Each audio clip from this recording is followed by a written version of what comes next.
This next 5-year window is when you don't go practical and safe. This is not the time to get the job mom wanted you to. This is the time to realize that you have a 5-year window, and it's 3 for some, it's 8 for others, but this is a 5-year window for you to attack the life that you want to win. Now you know what giving it your all is.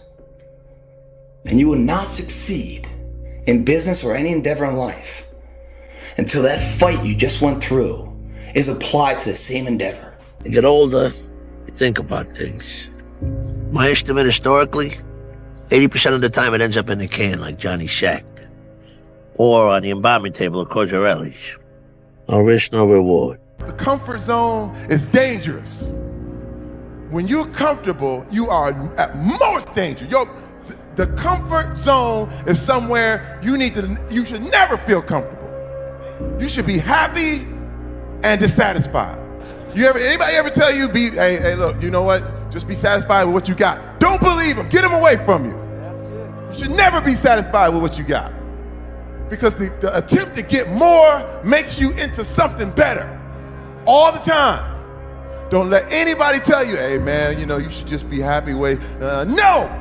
But one of the things that really motivates me, or one of my most powerful motivational frames, is thinking about the person that I want to become as the destination. And thinking like, I want to be bulletproof. I want to be bulletproof in these ways. I want to be bulletproof in my marriage. I want to be bulletproof in my business, etc. And I think about that man, whoever I want him to be. Like we said, hell, look at who you could have been, and realize that you're not that person. And then I think, if I were to make that man, what would I put that man through to make him who he is? Like, it wouldn't be easy times. It wouldn't be quick wins. It wouldn't even be easy wins. It would be the toil and the struggle of achieving and reaching for things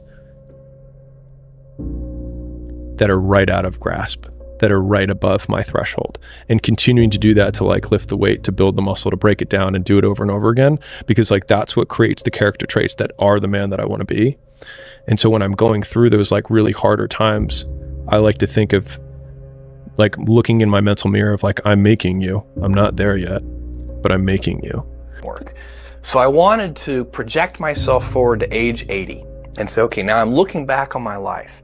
I want to have minimized the number of regrets I have.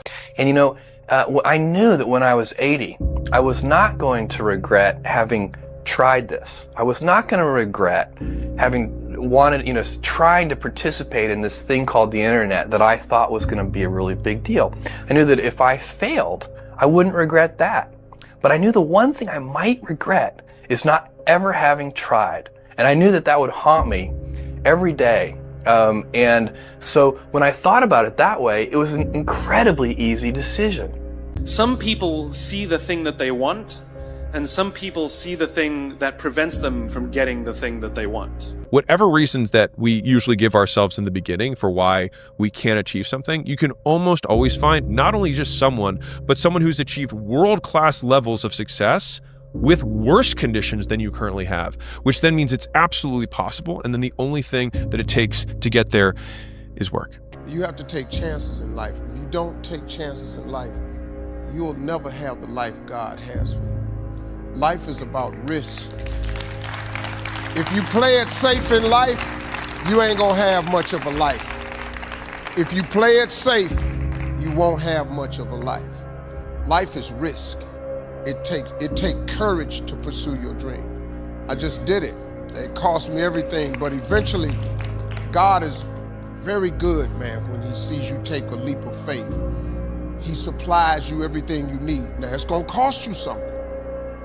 But most people are not willing to pay what it costs to go after your dream, because you're gonna have to hurt a little bit. Fear is a mile wide and an inch deep. And so it looks like this ocean that you're gonna step into and drown. But as soon as you step into it, you realize it was not that deep at all, and you can keep walking through it. And I just love that visual, because a lot of times when it's like we have this anxiety around this big decision we have to make, if you actually take the step and realize that it's not death, you're not gonna drown immediately. There's plenty of other steps you can take from there, even if you get a little wet.